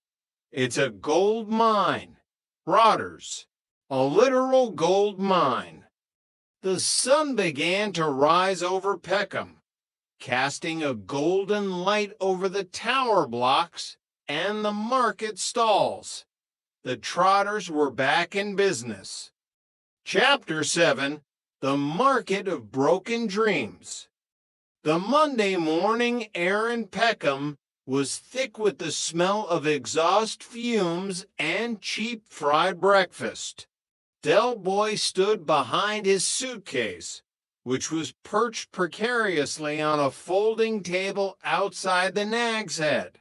In the suitcase lay the literal gold mine, 200 digital watches that glowed with a neon intensity, but had the structural integrity of wet cardboard. "Roll up, Del shouted, his voice echoing against the brick walls of the pub. the latest in chronometric technology.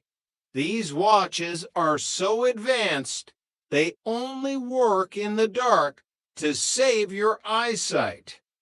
A few locals wandered by, their faces etched with the skepticism of people who had been buying genuine designer goods from Dell since the late 70s.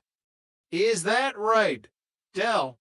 Trigger asked, stopping to squint at a watch that was flashing 88 to 88. What if I want to know the time at lunch? Then you go into a cupboard. Trig, it's about the aesthetic. It's about the vibe. Dell leaned in, his voice dropping to a conspiratorial whisper. Between you and me, these were destined for the special forces, but the contract fell through because they were too stealthy. Trigger nodded slowly, his mind processing this information at its usual glacial pace. I'll take 2, Dell, 1 for each wrist, in case I get lost in a really long tunnel. Dell beamed, pocketing the crumpled fivers. It wasn't the millions he'd lost, but it was a start. It was the hum of the hustle, the friction of the trade. Behind him, Rodney approached, looking every bit the managing director in a suit that was starting to fray at the cuffs. He held a clipboard as if it were a shield against the reality of their situation. Dell, we've got a problem, Rodney said, his voice tense. Rodney, I'm in the middle of a major international arms deal, watch deal. What's up? The Inland Revenue. I've been looking at the Year of Grace document. They don't just want the 50 grand, Dell. They want it in 12 monthly installments. The first one is due next Friday. Dell's smile didn't falter, but his eyes hardened. How much? For £1,000, Dell, and 66 pence. Dell looked at the suitcase of glowing watches. He looked at Trigger, who was currently trying to find a dark corner of the street to test his new purchases. Right, Dell said, snapping the suitcase shut. New plan. We're not just selling watches. We're branching out into event management. Event management? Rodney groaned. Dell, the last event you managed was Albert's funeral, and we buried the wrong bloke. That was a dress rehearsal. Rodney, this is the big time. Peckham's first ever millionaires reunion at the Nag's Head. We charge for entry, we sell the watches as souvenirs, and we have a raffle for a weekend in a luxury penthouse, a weekend in our flat. But I'll put a penthouse sign on the door. Rodney stared at his brother. He saw the madness, the desperation, and the flickering ember of the man who had once stood on a beach in Barbados. He sighed, adjusting his clipboard. I'll check the insurance, Rodney muttered.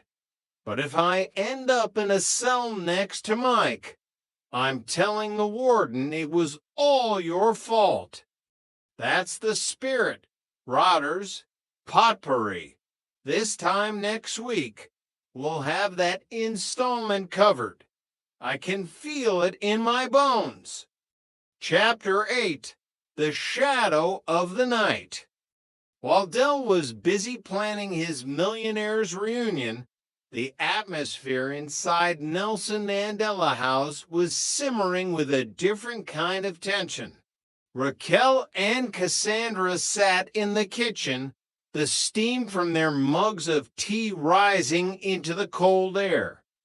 He's doing it again, isn't he? Raquel asked, her voice weary. Cassandra nodded. The managing director act. Rodney spends all day drawing graphs that lead to nowhere, and Dell spends all night dreaming of schemes that lead to the police station. They shared a look of mutual understanding, the bond of two women who had married into a whirlwind and were now trying to find their footing in the wreckage. I went back to the bank today, Cassandra said softly. They offered me my old job, but the salary, it's not enough to get us out of here, not with the debt hanging over them. Raquel reached across the table and squeezed her hand. We've been through worse. Cass, remember when we thought Damien was going to be the Antichrist because of that weird birthmark? He still might be, Cassandra joked, though the smile didn't reach her eyes. He's currently trying to charge the neighborhood kids for protection from imaginary monsters. He's a trotter, Raquel sighed. It's in the blood. Outside, the lift groaned as it made its agonizing ascent. The sound of Dul's voice loud, optimistic, and dangerously charismatic filtered through the door. And then, Rodney, we get Mickey Pierce to dress up as a waiter. It adds class. The women looked at each other. They knew the cycle, the hope, the hustle, the inevitable crash. But as the door swung open and Dell burst in, smelling of cheap cigars and the cold Peckham night, he looked at them with such genuine affection that for a moment the debt didn't matter. Ladies, put the kettle on, Dell shouted, tossing his coat onto the sofa. I've just had a meeting with a major player in the catering industry, Sid from the cafe, and we are go for launch. Peckham isn't ready for what's coming. We know, Dell, Raquel said, standing up to fetch another mug. We really know. The Trotters were back. They were broke. They were bankrupt. And they were probably doomed. But as the lights of the estate flickered in the dark, they were together. And in the heart of Peckham, that was the only thing that had ever really been worth £6.5 million. Chapter 9, The Millionaire's Reunion. The Nag's Head was transformed, or at least that was how Dell described it. To anyone else, it looked like a pub with some wilting tinsel and a hand-drawn sign that said VIP entrance taped over the side door. Dell was in his element, wearing his best camel hair coat and a pair of sunglasses despite being indoors. Evening, Boyke, Dell greeted as the used car salesman swaggered in, Marlene clinging to his arm like a decorative vine. Trotter, Boyke drawled, his nasal laugh cutting through the smoky air. I heard you were holding a millionaire's reunion. I didn't realize you were inviting the destitute as well. Or is this a benefit for your bankruptcy fund? Very funny. Boyke, always the wag, Dell said, his teeth gritted in a smile. That'll be 20 quid for the entry fee, plus 10 for the Souvenirs Special Forces watch. Marlene looked at the glowing green watches in the suitcase. Ooh, look at those. Herman, they match my earrings. Boyke sighed, peeling off a 20-pound note. If this watch explodes, Trotter, I'm suing you for emotional distress and physical disfigurement. The evening was a blur of cheap bubbly and increasingly tall tales.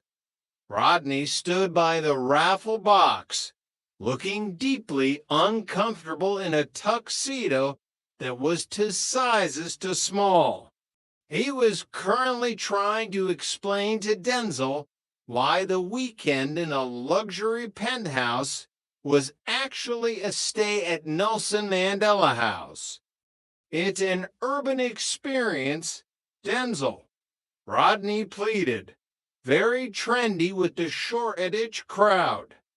Suddenly, a loud buzzing sound filled the room. One by one, the Special Forces watches on people's wrists began to vibrate violently, emitting a shrill, high-pitched beep. Del, Trigger shouted, holding his wrist out as his watch began to smoke. I think mine's trying to communicate with the mothership. Panic flared. Within seconds, half the pub was vibrating, and a faint smell of burning plastic filled the air. It's a feature, Del yelled over the noise, his voice cracking with desperation.